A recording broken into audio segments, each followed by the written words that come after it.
आज किष्किंधा कांड का 42वां सर्ग सुनाती हूँ, जिसमें सुग्रीव का पश्चिम दिशा के स्थानों का परिचय देते हुए सुसेन आदि बांदरों को वहां भेजना है।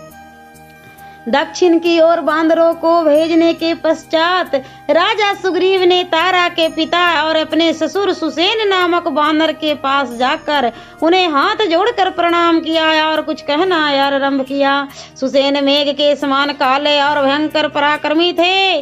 उनके सिवा महर्षि मारीच के पुत्र महाकपि आश्चर्यमान भी वहां उपस्थित थे, जो देवराज इंद्र के समान तेजस्वी और सूरवीर श्रेष्ठ वानरों से घिरे हुए थे। उनकी कांति बीनता नंदन गरुड़ के समान थी। वे बुद्धिमान और पराक्रम से संपन्न थे। उनके अतिरिक्त मारीची के पुत्र मारीच नाम वाले वानर भी थे, जो महाबली और आर्ची मार्ले नाम से प्रसिद्ध थे। इनके सिवा और भी बहुत से ऋषि कुमार थे, जो वानर रूप में वहां विराजमान थे। सुसेन के साथ उन सब को सुग्रीव ने पश्चिम दिशा की ओर जाने की आज्ञा दी और कहा, कपिवरों, आप लोग 2 लाख वानरों को साथ ले सुसेन जी की प्रधानता में पश्चिम की ओर जाइए और विदेह नंदनी सीता की खोज कीजिए। पश्चिम दिशा में प्रायः मरुभूमि है, अत्यंत ऊंची और ठंडी शिलाएं हैं तथा पर्वतमालाओं से घिरे हुए बहुत से दुर्गम प्रदेश है। उन सभी स्थानों में सीता की खोज करते हुए क्रमशः आगे बढ़कर पश्चिम समुद्र तक जाना और वहां के प्रत्येक स्थान का निरीक्षण करना। वानरों, समुद्र का जल तिमी नामक मत्स्यों तथा बड़े बड़े ग्राहों से भरा हुआ है, वहां सब और देखभाल करना। समुद्र के तट पर केवड़ों के कुंजों में, तमाल के कानों में तथा नारियल के वनों में तुम्हारे सैनिक वानर भली भांति विचरण करेंगे।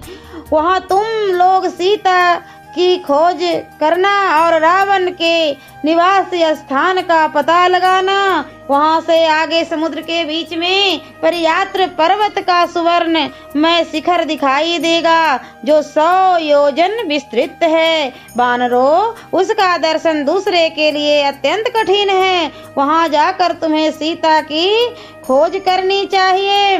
समुद्र के चतुर्थ भाग में चक्रवान नामक पर्वत है। वहीं विश्वकर्मा ने सहस्रसार चक्र का निर्माण किया था। वहीं से पुरुषोत्तम भगवान विष्णु पंचजन्य और हयग्रीव नामक दानवों का वध करके 5 जन्य शंख तथा वहां सहस्रसार सुदर्शन चक्र ले आए थे।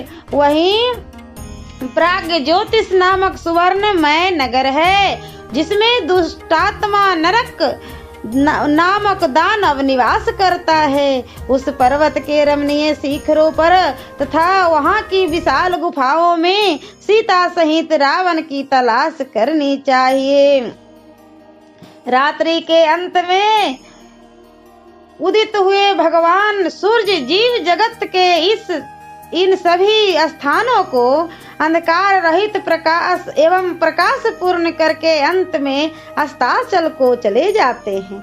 वानर शिरोमणियों, पश्चिम दिशा में इतनी ही दूर तक वानर जा सकते हैं। इसके आगे न तो सूर्य का प्रकाश है और न किसी देश आदि की सीमा ही। अतः वहां से आगे की भूमि के विषय में मुझे कोई जानकारी नहीं है। अस्ताचल तक जाकर रावण के स्थान और सीता का पता लगाओ तथा 1 मास पूर्ण होते ही यहाँ लौट आओ। 1 महीने से अधिक न ठहरना। जो ठहरेगा उसे मेरे हाथों से प्राण दंड दिया जाएगा। तुम लोगों के साथ मेरे पूजनीय ससुर जी भी जाएंगे। तुम सब लोग इनकी आज्ञा के अधीन रहकर इनकी सभी बातें ध्यान से सुनना, क्योंकि ये महाबाहु महाबली सुसेन जी मेरे ससुर एवं गुरुजन हैं। तुम सब लोग भी बड़े पराक्रमी तथा कर्तव्य के निर्णय में प्रमाणभूत हो। तथापि इन्हें अपना प्रधान बनाकर तुम पश्चिम दिशा की देखभाल आरंभ करो। अमित तेजस्वी महाराज श्री राम की पत्नी का पता लग जाने पर हम कृत हो जाएंगे, क्योंकि उन्होंने जो उपकार किया है उसका बदला इस तरह चुक सकेगा। अतः इस कार्य के अनुकूल और भी जो कर्तव्य देश काल और प्रयोजन के संबंध रखता हो उसका विचार करके आप लोग उसे भी करें। सुग्रीव की बातें अच्छी तरह सुनकर सुसेन आदि सब उन वानर राज की अनुमति ले वरुण द्वारा सुरक्षित पश्चिम की दिशा की ओर चल दिए। सियावरे रामचंद्र की जय। और मैं अगले वीडियो में किष्किंधा कांड का 43वां सर्ग सुनाऊंगी।